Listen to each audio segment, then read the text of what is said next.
نحمده ونصلي على رسوله الكريم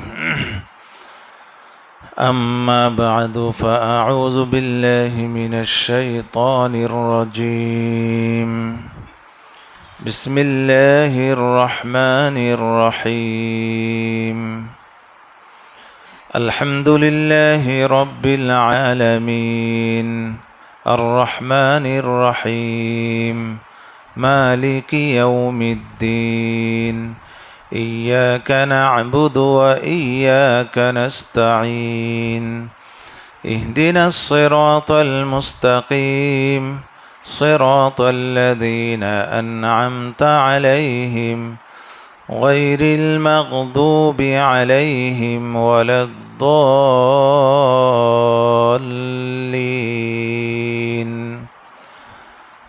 صدق الله العظيم সম্মানিত মুআজ্জাজ মুহতারাম, মহান রব্বুল আলামিনের প্রতি লাখো কোটি শুকরিয়া যে আল্লাহ তাআলা আমাদেরকে বহুমুখী ব্যস্ততা থেকে ফারেগ হয়ে তার কালামুল্লাহর, তার পবিত্র কোরআনুল কারীমের তাফসিরে বসার, মর্ম বোঝার জন্য বসার সুযোগ দান করেছেন। অন্তরের গভীর থেকে আদায় করি আলহামদুলিল্লাহ। মায়েরা আমার, 3 পারার তাফসির হয়ে গেছে, 28, 29, 30 সংক্ষিপ্ত তাফসির হয়ে গেছে। এখন থেকে শুরু হবে প্রথম পারা থেকে। তবে প্রথম পারার পূর্বে একটি সূরা রয়েছে, সেটা হলো সূরাতুল ফাতিহা। সূরা ফাতিহা এটি প্রথম পারার অংশ নয়, প্রথম পারার অংশ নয়। এটা হলো কোরআনের সূচনা, এই সূরা দিয়ে হয়েছে। এই সূরার প্রথম পারা যদি হতো তাহলে সূরার নাম আলিফ লাম মিম হতো না, কি হতো? এই পারার নাম কি হতো? সূরা ফাতিহা পারার নাম হতো। পারার নাম হলো আলিফ লাম মিম, এই পারার নাম রাখা হয়েছে। তার মানে সূরা ফাতিহা এটি প্রথম পারার অংশ নয়, এটা পুরা কোরআনের একটা সূচনা এবং পুরা কোরআনের ভূমিকা, সারমর্ম। তো এই সূরাতুল ফাতিহা, সূরা ফাতিহা বা কোরআনের শুরু করার আগে, কোরআন পড়া আরম্ভ করার আগে কি করতে হয়? তা আমি আউযুবিল্লাহ পড়েছি, তারপরে কি পড়েছি? বিসমিল্লাহ। তো এটাই নিয়ম, কোরআন পড়ার আগে আউযুবিল্লাহি মিনাশ শাইতানির রাজিম আল্লাহ তাআলা পড়তে বলেছেন। ওয়া ইযা ক্বারাতাল কুরআনা ফাস্তাইজ বিল্লাহি মিনাশ শাইতানির রাজিম, আল্লাহ তাআলা অর্ডার করেছেন যখন কোরআন পড়ো তখন আল্লাহর কাছে আশ্রয় চাও। এখন আমরা কোরআন পড়ার আগে তো চাই, এখন যখন আমরা কোনো বক্তৃতা দেই, ভাষণ দিতে যাই, সেখানেও আউযুবিল্লাহি মিনাশ শাইতানির রাজিম বলে কি আমরা ভাষণ দেওয়া আরম্ভ করি। এটা সুন্নত নয়। একটা কথা বলার আগে বিসমিল্লাহ বলে শুরু করা যায়, কিন্তু কি দিয়ে না? আউযুবিল্লাহ হলো কিসের ক্ষেত্রে? শুধু কোরআনের ক্ষেত্রে আউযুবিল্লাহ পড়তে আল্লাহ তাআলা বলেছেন। এই জন্য কেউ যদি ভুল করে ওই কাজগুলো করে, ভাষণের আগে আউযুবিল্লাহি মিনাশ শাইতানির রাজিম তারপরে সম্মানিত উপস্থিতি বলা আরম্ভ করে দিল, এটা ভুল, খেলাফে সুন্নত। তো আউযুবিল্লাহ কোরআন পড়ার আগে কেন পড়তে হয়? এর কারণ হলো, কোরআন যখন বান্দা বুঝে বুঝে পড়ে তখন পড়ার সময় তার অর্থগুলো, অনুবাদ, মর্ম তার দিলের মধ্যে কিন্তু উপস্থিত হতেই থাকে, যে আল্লাহ কি বলতেছে সে এটা অনুভব করতে থাকে আর তেলাওয়াত করতে থাকে। যেমন আপনি ধরুন সূরা ফাতিহা যখন অনুভব করেন আর পড়েন, এটার অর্থ তো জানেন না, তো যখন পড়েন তা পড়ার সময় একটা অনুভূতি আসে না আল্লাহ কি বলছেন। তো যারা পুরা কোরআন বোঝেন, তারা পুরা কোরআন যখন খতম করেন, তারা কিন্তু পড়ার সময় ওই যে আল্লাহ কি বলতেছেন, কি বলতে ইয়াইহুল্লাযিনা আমানু, এটা আল্লাহ এত বিধান দিয়েছেন, এই গল্প, এই ঘটনায় আল্লাহ তাআলা বলতেছেন। তো যারা অর্থ বোঝেন তারা কিন্তু ওই অনুধাবনগুলো করেন, মর্মগুলো বোঝেন আর তেলাওয়াত করেন। এখন এই মুহূর্তে শয়তান এসে কি শুরু করে দেয়? ওয়াসওয়াসা দেয় এবং ভুল একটা ব্যাখ্যা ঢুকে দেয়, যে এটার ব্যাখ্যা এইটা, ওইটা না। বাস সে ওই ভুল ব্যাখ্যার উপরে কি তেলাওয়াত করে যায়, ভুল ব্যাখ্যাকেই সে কি করে, মানে সে তার ভিতরে কল্পনা করে আর তেলাওয়াত করতে থাকে। এই শয়তানের এইরকম ভুল ব্যাখ্যা যেন কি করতে না পারে, দিলের মধ্যে ঢেলে দিতে না পারে, সঠিক ব্যাখ্যাটাই যেন তার দিলের মধ্যে তৈরি হয় কল্পনা করে তেলাওয়াতের সময়। এই জন্য আল্লাহ তাআলা কি বলতে বলেছেন, আউযু বিল্লাহি মিনাশ শাইতানির রাজিম, যে তুমি শয়তানের থেকে পানা চাও, তোমার তেলাওয়াতের সময় ভুল ব্যাখ্যা যেন তোমার দিলের মধ্যে ঢেলে না দেয়। এই জন্য কোরআন তেলাওয়াতের সময় অনুধাবনটাও যেন সঠিক হয়। হ্যাঁ, ভুল ব্যাখ্যা অনেকেই করেছেন। কয়জনের নাম বলবো? পুরা কোরআনের ভুল ব্যাখ্যা করে নাই, 2-4টা আয়াতের ভুল ব্যাখ্যা বহুত তাফসির কারকরা করেছেন। যেমন গোলাম আহমদ কাদিয়ানি বলেন, খারিজিরা, রাফিজিরা, আছে আমাদের দেশে আরও অনেক বাতিল ফেরকা আছেন, যারা কি পুরা কোরআন ঠিকঠাক সব ঠিকঠাক ঠাস করে ভেতরে একটা কি ঢুকে দেয়, বাস হালকা একটা ভুল ব্যাখ্যা দিয়েছেন, আপনার টেরও পাবেন না যেখানে কি করে ফেলেছে, আপনার মগজ ধুলাই করে ফেলেছে। এই জন্য তেলাওয়াত কোরআনের অনুবাদ ব্যাখ্যা পড়ার জন্য আগে ভালো হক্কানি কোনো আলেম থেকে শুনে নেওয়া, যে কোন তাফসিরের কিতাবটা আমি পড়ব, কার অনুবাদটা আমি পড়ব। যারে তারে অনুবাদ, যারে তারে ব্যাখ্যা পড়তে যায়েন না, কোন আয়াতের মধ্যে কী ঢুকে দিয়েছেন টেরও পাবেন না, পরে আল্লাহ না করুক যে পথ হারা হয়ে না যায়, আল্লাহ তাআলা আমাদেরকে হেফাজত করেন। এই জন্য আউযু বিল্লাহি মিনাশ শাইতানির রাজিম বলতে বলা হয়। এরপরে বিসমিল্লাহির রহমানির রহিম। বিসমিল্লাহির রহমানির রহিম 113টি সূরার আগে বলা হয়। সূরা বারাআতের আগে শুধু কি করা হয় না, বিসমিল্লাহ বলা হয় না। তো সূরা বারাআতের আগে বলা হয় না অর্থ এই নয় যে সূরা বারাআত মনে হয় কোনো নাউজুবিল্লাহ, এই সূরা মনে হয় কি কোনো অমঙ্গলজনক কোনো সূরা, এই জন্য নয়। সূরা বারাআতের আগে বিসমিল্লাহ বলা একবারই নিষেধ যে তা না। ওখানে যেহেতু কাফের মুনাফিকদের কথা, কাফেরদের মুশরিকদের কথা বলা হয়েছে, তো ওই জন্য ওই সূরার আগে দিয়ে বিসমিল্লাহ বলার কি বিধান নেই। তবে শর্ত রয়েছে। শর্ত হলো সূরা বারাআতের যে আগে সূরা রয়েছে, ওই সূরা শেষ করে যদি সাথে সাথে বারাআত পড়েন, হ্যাঁ, সূরা তওবা যদি পড়েন, তাহলে কিন্তু বিসমিল্লাহ বলার কি নাই, দরকার নাই। ব্যাপারটা বুঝছেন? যদি সূরা তওবার আগে সূরা শেষ করে সাথে সাথে কোন সূরা পড়তেছেন, সূরা তওবা বা সূরা বারাআত পড়তেছেন, তাহলে কি লাগবে না, বিসমিল্লাহ বলার দরকার নাই। আর যদি আপনি আজকে বা এই বৈঠকে আগের সূরা আনফাল শেষ করে ফেলেছেন, সূরা বারাআত বা সূরা তওবা শুরু করেন নাই, পরের বৈঠকে আপনি কি করতেছেন, সূরা তওবা শুরুর থেকেই আরম্ভ করতেছেন, তখন কিন্তু কি বলতে হবে, বিসমিল্লাহ বলতে হবে। পরিষ্কার? বিসমিল্লাহ বলতে হবে। হ্যাঁ, শুধু না বলার নিয়ম কখন, যদি আগে ধারাবাহিক আগের সূরা থেকে পড়ে আসতেন, তখন আর এই সূরার আগে কি বলার দরকার নেই। আর অন্য যে কোনো অবস্থাতে কি বলতে হবে, বিসমিল্লাহ বলতে হবে। এই হলো মাসআলা। তো বিসমিল্লাহ এটি কোরআনের অংশ কিনা, তো এখানে তো আমরা সকলে জানি যে বিসমিল্লাহির রহমানির রহিম সূরাতুন নামল যে রয়েছে, পিঁপড়ার যে সূরাতুন নামল, তা সূরাতুন নামলের একটি আয়াতের অংশ, ইন্নাহু মিন সুলাইমান ওয়া ইন্নাহু বিসমিল্লাহির রহমানির রহিম। এটি যে সূরাতুন নামলের একটি আয়াত বা আয়াতের অংশ, এর মধ্যে কোনো মতনৈক্য নেই, কোনো সন্দেহ নেই। কেউ অস্বীকার করলে ঈমানও থাকবে না। কেউ যদি বলে যে এটা সূরা নামলের আয়াত নয়, তাহলে সে বেঈমান হয়ে মারা যাবে। এখানে কোনো সন্দেহ নাই যে সূরাতুন নামলের আয়াত হলো বিসমিল্লাহির রহমানির রহিম, একটি আয়াত। সূরাতুন নামল ছাড়াও বিসমিল্লাহর কি কোরআনে আরও কোনো জায়গা আছে কিনা আয়াত হিসেবে, দ্বিতীয় কোনো আয়াত কিনা বিসমিল্লাহ, তো এই নিয়ে মুজতাহিদদের মধ্যে, ইমামদের মধ্যে মতনৈক্য রয়েছে। ইমাম মালিক রহমতুল্লাহি আলাই, যিনি মদিনার ইমাম ছিলেন, তিনি বলেন যে বিসমিল্লাহির রহমানির রহিম এটা হলো সূরাতুন নামলের একটি আয়াত মাত্র, এবং ওই আয়াতটিকেই সমস্ত সূরার আগে কপি করে দেওয়া হয়েছে। এটা কোরআনের কোনো আয়াত না, মানে একটাই আয়াত শুধু, কিন্তু প্রত্যেক সূরার আগে বা কোরআনের কোনো, এটা অন্য কোনো আয়াত না, সেটা সূরা নামলের আয়াত, যেটা কোরআনেরই একটা অংশ। এইটাই একটাই শুধু আয়াত। আবু হানিফা রহমতুল্লাহি আলাই, ইমামে আজম রহমতুল্লাহি আলাই, তিনি বলেন সূরাতুন নামলের তো একটি আয়াত বিসমিল্লাহির রহমানির রহিম আছে, এটা ছাড়াও আরেকটি আয়াত আছে বিসমিল্লাহির রহমানির রহিম, কোরআনের আরেকটি আয়াত, দ্বিতীয়তম আয়াত, দ্বিতীয় আয়াত, সেটা হলো বিসমিল্লাহির রহমানির রহিম। এই আয়াতটিকে প্রত্যেকটা সূরার 113টি সূরার মধ্যে কি করা হয়েছে, এক সূরা আর একটা সূরা থেকে পৃথক করার জন্য কি করা হয়েছে, এটাকে বসানো হয়েছে। এটাও একটি আয়াত, এটাও একটি আয়াত। এই জন্য আহনাফদের নিকটে, ফিকহে হানাফিতে, যদি তারাবির মধ্যে হাফিজ সাহেব পুরা খতম করেছেন, কোনো রাকাতের মধ্যে কোনো সূরার আগে বিসমিল্লাহ জোরে পড়ে নাই, এমন যদি হয় তাহলে তার কোরআন খতমের সওয়াব পাবে না মুসল্লিরা, মুক্তাদিরা। পুরো কোরআনের খতমের সওয়াবটা হবে না। কেন? ওই যে বিসমিল্লাহ একটা তো আয়াত সূরা নামলের, তাছাড়াও কোরআনেরও একটা কি স্বতন্ত্র একটি আয়াত বিসমিল্লাহির রহমানির রহিম। এই জন্য কোনো না কোনো সূরার আগে বিসমিল্লাহির রহমানির রহিম জোরে পড়তেই হবে, তাহলে পুরা কোরআনের কি পাওয়া যাবে? খতমে কোরআনের সওয়াব পাওয়া যাবে।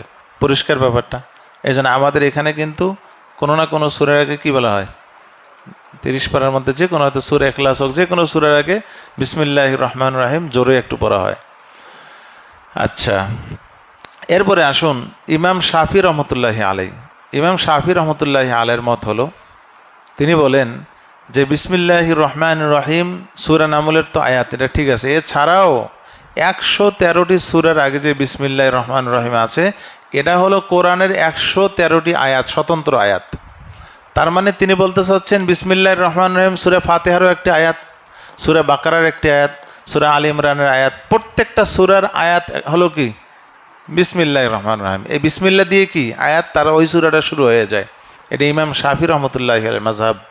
এই জন্য যারা শাফি মাযহাব অবলম্বন করেন, ওই দেশে যদি নামাজ পড়ে থাকেন, যেমন মালয়েশিয়াতে কিছু জায়গায় আছে বা বিভিন্ন দেশে দেখবেন ইমাম সাহেব সানার পরে কি শুরু করে দেয়, বিসমিল্লাহির রহমানির রহিম আলহামদুলিল্লাহি রাব্বিল আলামিন।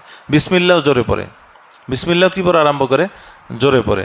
এরপরে কোনো সূরা আরম্ভ করলে সেখানেও কি শুরু করে দেয়, বিসমিল্লাহ জোরে পড়েন।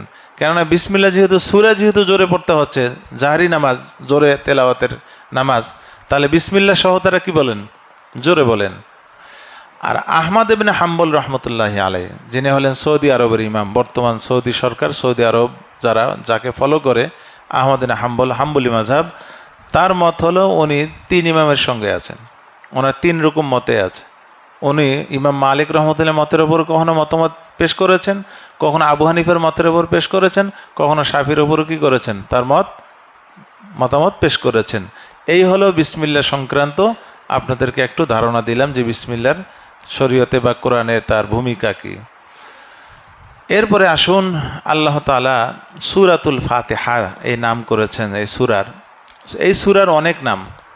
আমাদের দেশেও অনেক ব্যক্তি আছে যাদের নাম একটা না, অনেকগুলো উপাধি আছে। যেমন একজন ব্যক্তি ধরেন, সে একই সাথে মাওলানা, একই সাথে মুফতি, একই সাথে হাফেজ, একই সাথে মুহাদ্দিস, আবার সে কে কারি, বহুত উপাধি আছে না। আবার জেনারেল লাইনে একই সাথে ডাক্তার, একই সাথে সে টিচার, একই সাথে সে ইঞ্জিনিয়ার, একই সাথে বিভিন্ন তার কি উপাধি রয়েছে, আছে কি না? তার মানে হলো তার অনেক গুণের অধিকারী। যখন একাধিক গুণের অধিকারী থাকে, কোনো ব্যক্তি অধিকারী হয়, আর ওই একাধিক গুণগুলো যদি একটি শব্দ দিয়ে ব্যক্ত করা না যায়, তখন বিভিন্ন শব্দ দিয়ে কী করতে হয়, তার উপাধি প্রকাশ করতে হয়, তার গুণগুলো প্রকাশ করতে হয়। তো যেমন আল্লাহ তাআলার গুণের শেষ আছে। তা আল্লাহ তাআলা এতগুলো গুণ একটি শব্দ দিয়ে ব্যক্ত করা যায় না।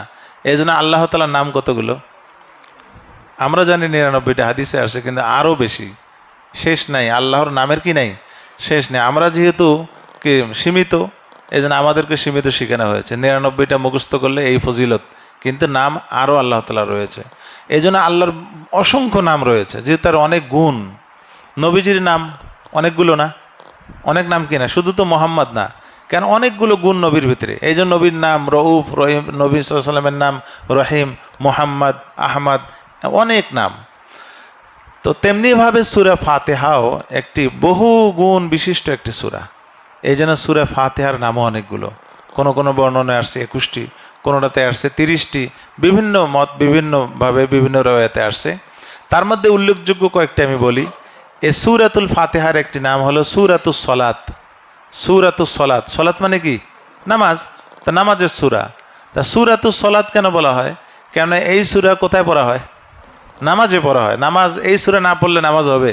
ইমাম যদি সূরা ফাতিহা না বলে, কোনো দিন না বলে যদি পরেরটা আরম্ভ করে দেয়, নামাজ পড়ার পরে আপনারা সবাই ঠিক থাকবেন, চুপ থাকবেন? চুপ থাকবেন না, তার মানে নামাজ হয়নি। এই জন্য বা আপনি একাই যখন নামাজ পড়েন, তখন আপনি সূরা ফাতিহা না পড়ে সূরা ইখলাস পড়ছেন, ইন্না আতাইনা পড়ছেন, নামাজে আজকে সূরা ফাতিহা পড়বো না, দেখি নামাজ হয় কি না, তো হবে? নামাজ হবে না। এই জন্য এই সুরে ফাতিহা ছাড়া নামাজ হয় না। এই জন্য এই সুরের নাম কি? সূরাতু সলাত, সূরাতু সলাত। 2 নম্বরে হলো হাদিসে কুদসির মধ্যে এই সূরাকে সূরাতু সলাত বলা হয়েছে। আল্লাহ তাআলা বলেছেন যে কসামতু সলাতা বাইনি ওয়া বাইনা আবদি, যে আমি এই সলাতকে, সূরা ফাতিহাকে আমি দুই ভাগে বিভক্ত করেছি, আমার মাঝে আর আমার বান্দার মাঝে 2 ভাগে কি করেছি? বিভক্ত করেছি, ভাগ করে দিয়েছি। তা সূরা ফাতিহার মধ্যে কয়টি আয়াত রয়েছে? 7টি। তার মানে 3.5টি আয়াত হলো আমাদের জন্য, আর 3.5টি আয়াত কার জন্য? আল্লাহ তাআলার জন্য। আল্লাহ তাআলা বলেন হাদিসে কুদসি, আল্লাহ তাআলা, মুসলিম শরীফের হাদিস, সহিহ রিওয়ায়াত, আল্লাহ তাআলা বলেন আমার বান্দা যখন বলে নামাজের মধ্যে আলহামদুলিল্লাহি রাব্বিল আলামিন, তখন আল্লাহ তাআলা ওখান থেকে কি দেন? সাড়া দেন যে হামিদানি আবদি, আমার বান্দা আফতাবউদ্দিন মসজিদে সে কি করতেছে? আমার প্রশংসা করতেছে, মাশাআল্লাহ। আমাকে নিয়ে কি করতেছেন? আল্লাহ তাআলা আলোচনা করছেন ফেরেশতাদের মাঝে। এরপরে যখন বান্দা যখন বলে আর রহমানির রহিম, তখন আল্লাহ তাআলা বলে যে দেখেছো, ফেরেশতাদেরকে বলে যে দেখেছো, আসনা আলাইয়া আবদি, আমার বান্দা আমার গুণগান করতেছে, আমার বান্দা আমার কি করতেছে? গুণগান। এরপরে যখন বান্দা বলতে থাকেন মালিক ইয়াউমিদ্দিন, তখন আল্লাহ তাআলা ফেরেশতাদেরকে বলে যে দেখেছো, আমার বান্দা মাজ্জাদানি আবদি, আমার বান্দা আমাকে সম্মানিত করতেছেন, আমাকে সম্মান দিতেছেন আমার বান্দা। এরপরে যখন বান্দা বলতে থাকেন ইহদিনা ইয়াকা না'বুদু ওয়া ইয়াকা নাস্তাঈন, আল্লাহ বলে যে এই আয়াতটি 2 ভাগ। প্রথম 3 আয়াত তো আমাদের জন্য হলো, এরপরে 4র্থ নম্বরে যখন আয়াত বলা হয় তখন আল্লাহ তাআলা বলেন যে হাযা বাইনি ওয়া বাইনা আবদি নিসফাইন, এই আয়াতটি আমার অর্ধেক আর বান্দার অর্ধেক। প্রথম আয়াতের প্রথম অংশ কি? ইয়াকা না'বুদু, আমরা আপনারই প্রশংসা, আপনারই ইবাদত করি, আপনারই কি করি। এরপরে বলতেছেন যে অর্ধেকটা আমার আর বাকি অর্ধেকটা কার? বান্দার। ওয়ালি আবদি মা সাআল, আল্লাহ বলে যে আমার বান্দা আমার থেকে এখন এরপর থেকে যা চাবে আমি তাকে দিয়ে দেব। এরপরে যখন বান্দা বলেন ইয়াকা না'বুদু ওয়া ইয়াকা নাস্তাঈন, ইয়াকা নাস্তাঈন অর্থ কি? যে আপনার কাছে কি আমরা সাহায্য চাই। তা আল্লাহ বলে যে ঠিক আছে, তুমি যা সাহায্য চাইবে আমি কি করে দেবো? তোমাকে দান করব। এরপরে যখন বান্দা বলে নামাজের মধ্যে ইহদিনাস সিরাতাল মুস্তাকিম সিরাতাল্লাযীনা আন'আমতা আলাইহিম গায়রিল মাগদুবি আলাইহিম ওয়ালাদ-দাল্লিন, যখন বান্দা শেষ করেন তখন আল্লাহ তাআলা বলেন হাউলাই লিআবদি, এগুলো সব আমার বান্দার। ওয়ালি আবদি মা সাআল, আমার বান্দা যা চাইলো এখন আমি সব তাকে দিয়ে দিলাম। সুবহানাল্লাহ। এই জন্য আমরা প্রতি ওয়াক্তে আল্লাহর কাছে চাচ্ছি, কিন্তু চাওয়াটা কি আসলে মানে হচ্ছে কি না? এত কিছু চাচ্ছি পাই না কেন? তার মানে নিশ্চয় চাওয়ার মতো কি হচ্ছে না। এই জন্য দিনে 5 ওয়াক্ত নামাজে কোনো এক রাকাতে হলেও চিন্তা করবেন যে একটা রাকাত জন্য আমার কি হয়? একেবারেই আল্লাহর জন্য ফেদা হয়ে যায়, যে পুরা আয়াতটা পড়বো আর আমি কল্পনা করব যে আল্লাহ আমার কথার কি দিচ্ছেন? উত্তর দিচ্ছেন আলহামদুলিল্লাহি রাব্বিল আলামিন। অক্ফ কেন করতে বলা হয়? এই জন্যই তো যে আল্লাহ কি দিচ্ছেন? উত্তর দিচ্ছেন না। এখন তাই বলে যে আপনি আল্লাহর কি উত্তর দেওয়ার জন্য অপেক্ষা করবেন, এত অপেক্ষা করার দরকার নেই। যে আলহামদুলিল্লাহি রাব্বিল আলামিন থামে 10 সেকেন্ড অপেক্ষা করলেন যে আল্লাহকে কি দেখ, উত্তর দেখ, এই উত্তর অপেক্ষা করা যাবে না। আমাদের এই সময়ের সাথে আল্লাহর কি, এই সময়ের প্রতি আল্লাহ মুহতাজ নন, মুখাফিক কি নন, যে আল্লাহর উত্তর দেওয়ার জন্য কি লাগবে? সময় দিতে হবে। আল্লাহ তাআলা সময়ের কি না হয়? মুহতাজ নন। এরপরে আসুন, এই সূরার নাম কি বললাম? সূরাতুস সলাত। আরেকটি নাম উল্লেখযোগ্য এই সূরার নাম সূরাতুল হামদ, প্রশংসার সূরা। যেহেতু এই সূরার শুরুতে কি আসছে? আলহামদু, এই জন্য সূরার নামও হলো কি? সূরাতুল হামদি। 3 নম্বর এই সূরার নাম রাখা হয়েছে আরেকটি, যে ফাতিহাতুল কিতাব, কিতাবের সূচনা, ভূমিকা। ফাতিহাতুল কিতাব, কেননা পুরা কোরআনের সারমর্ম নির্যাসটা কোথায় রয়েছে? সূরা ফাতিহার মধ্যেও। সূরা ফাতিহা যা আছে, যে বিষয়বস্তু রয়েছে, পুরা বিষয়বস্তুকে পুরো কোরআনের মধ্যে ভাগ করে দেওয়া হয়েছে। কোরআনে যা আছে সূরা ফাতিহার বাইরে কিছুই নেই। আপনি একসময় চিন্তা গবেষণা করে দেখবেন সূরা ফাতিহা যা আছে সব কোথায় আছে? পুরা 30 পারার মধ্যে আপনি সব জায়গা থেকে সূরা ফাতিহা কেন্দ্রিক কথা, এর বাইরে কোনো জিনিসই নেই। এই জন্য সূরা ফাতিহাকে বলা হয় ফাতিহাতুল কিতাব, কিতাবের সূচনা। ইমাম বুখারী রহমতুল্লাহি আলাইহি বলেন ফাতিহাতুল কিতাব বা সূরাতুল ফাতিহা এই সূরার নামকরণের কারণ হলো 2টি। একটি হলো যে কোরআন শুরু হয়েছে কি দিয়ে? ফাতেহা দিয়ে, সূরা ফাতেহা। আর ফাতেহা মানেই হলো কি? সূচনা। যেহেতু কোরআনের সূচনা হলো এই সূরা দিয়ে, এই জন্য এই সূরার নাম কি? সূরাতুল ফাতেহা। দ্বিতীয় কারণ হলো যে নামাজও আরম্ভ হয় কি দিয়ে? সূরা ফাতেহা। নামাজের কেরাত আরম্ভ হয় কি দিয়ে? সূরা ফাতেহা। তা শুরু, সূচনা, নামাজের সূচনা ফাতেহা এই সূরা দিয়ে, এই জন্য এই সূরার নাম কি? সূরাতুল ফাতেহা। এই সূরার আরেকটি নাম হলো উম্মুল কোরআন। এই সূরার নাম কি? উম্মুল কোরআন। উম্মুল কোরআন অর্থাৎ কোরআনের মা। ওই যে বলছিলাম কোরআনের মা। পুরা কোরআনের নির্দেশ কোথায়? সূরা ফাতেহার মধ্যে। পুরা কোরআনে যা বলেছেন সবটাই কোথায় রয়েছে? সূরা ফাতেহায়।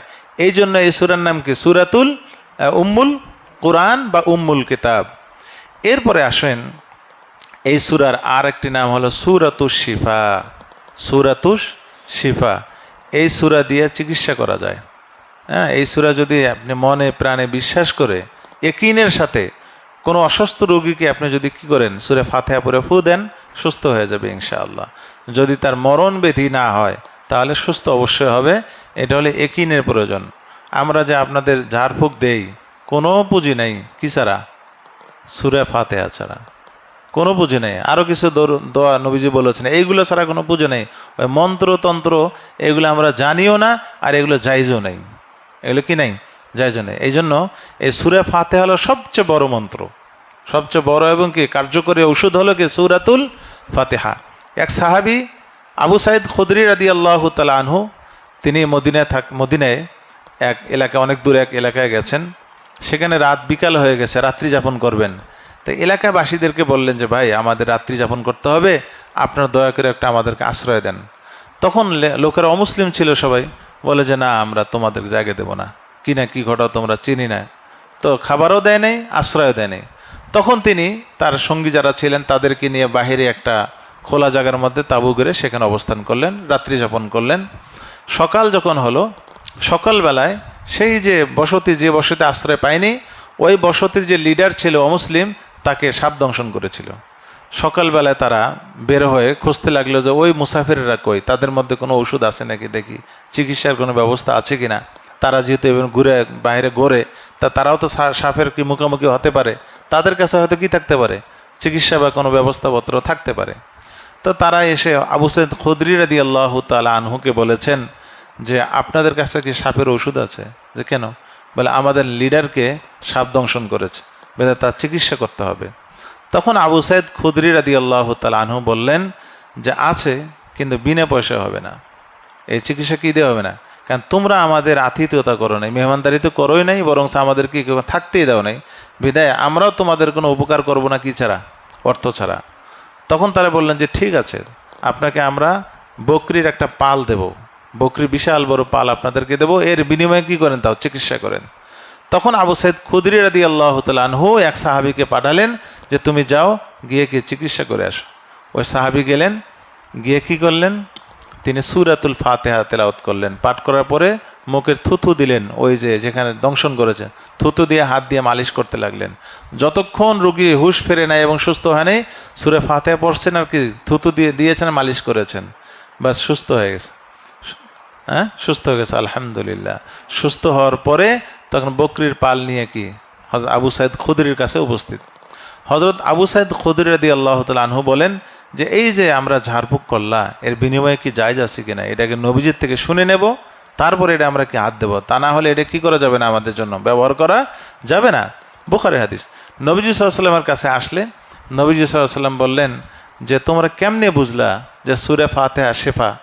কিভাবে তোমরা এটা বুঝতে পারলা যে সূরা ফাতিহার মধ্যে কি আছে? শেফা আছে।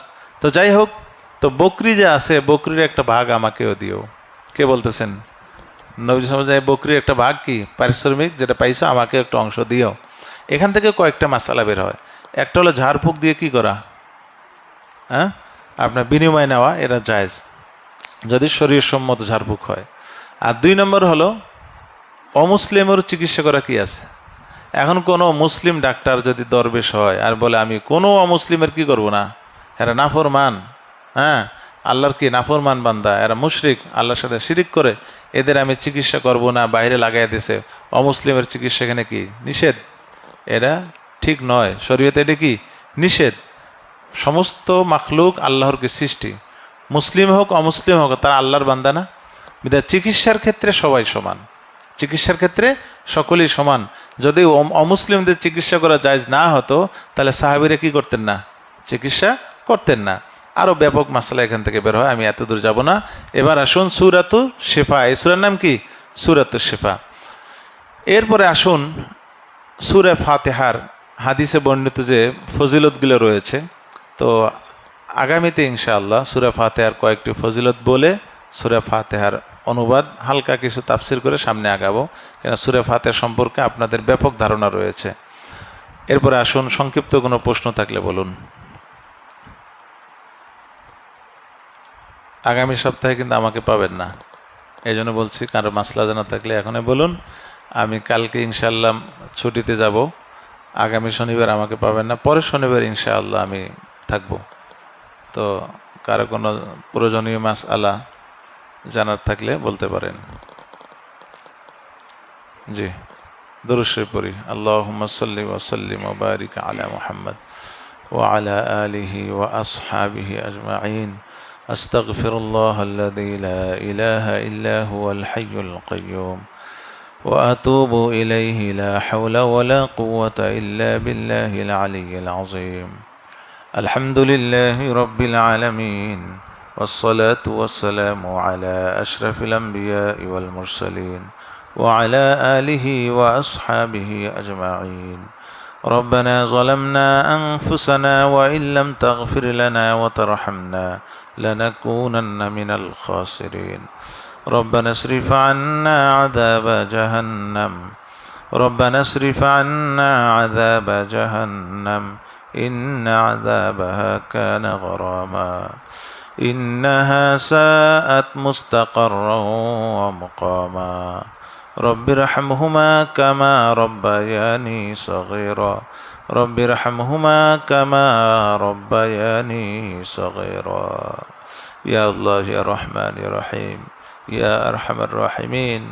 আমাদের তাফসীরের মজলিসকে কবুল ও মঞ্জুর করে নেন। এই মজলিসকে আমাদের ইয়া আল্লাহ নাজাতে জরিয়া বানিয়ে দেন। ইয়া আল্লাহ কখন আমাদের হায়াত শেষ হয় কেউই জানি না মাওলা। হায়াত শেষ হয়ে গেলে আপনার দরবারে যখন উপস্থিত হব মাওলা, এই তাফসীরের বাদৌলতে আপনি আমাদেরকে ক্ষমা করে দিয়েন। ইয়া আল্লাহ আপনি আমাদেরকে মাগফিরাত করে দিয়েন। আমাদের নেক আমলগুলো আপনি কবুল ও মঞ্জুর করে নেন। আমাদের সকলকে আপনি মাফ করে দেন। আমাদের পিতা মাতা ভাই বোন দাদা দাদি নানা নানি শ্বশুর শাশুড়ি আত্মীয় স্বজন সকলকে মাফ করে দেন। সকল মুমিন মুমিনাতকে মাগফিরাত করে দেন। আমাদের জাহিরি বাতিনি গুনাহগুলো মাফ করে দেন। সগীরা কবিরা গুনাহগুলো মাফ করে দেন। আপনার রহমতের ছায়া আমাদেরকে আশ্রয় দান করেন। রব্বুল আলামিন আপনি আমাদের সকলের ইয়া আল্লাহ হায়াতে তয়্যিবা দান করেন, সকলকে হায়াতে তয়্যিবা দান করেন। এই নিয়ামতগুলো আমাদের স্ত্রী সন্তানদেরকেও দান করেন, আমাদের স্ত্রী সন্তানদেরকেও দান করেন। কোরআনের মর্ম বুঝে আমল করার তৌফিক দান করেন। কোরআনের তেলাওয়াতের পাশাপাশি মর্মও যেন বুঝতে পারি, ব্যাকরণিকভাবে সকল প্রকারের সহযোগিতা আপনি আমাদেরকে করেন। আমাদের ইয়া আল্লাহ মানসিকতা মনোযোগ কোরআনের প্রতি দান করেন। ইয়া আল্লাহ অমনোযোগী হওয়া থেকে হেফাজত করেন। সুবহান রাব্বিকা রাব্বিল ইজ্জাতি আম্মা ইয়াসিফুন ওয়া সালামুন আলাল মুরসালিন ওয়ালহামদুলিল্লাহি রাব্বিল আলামিন।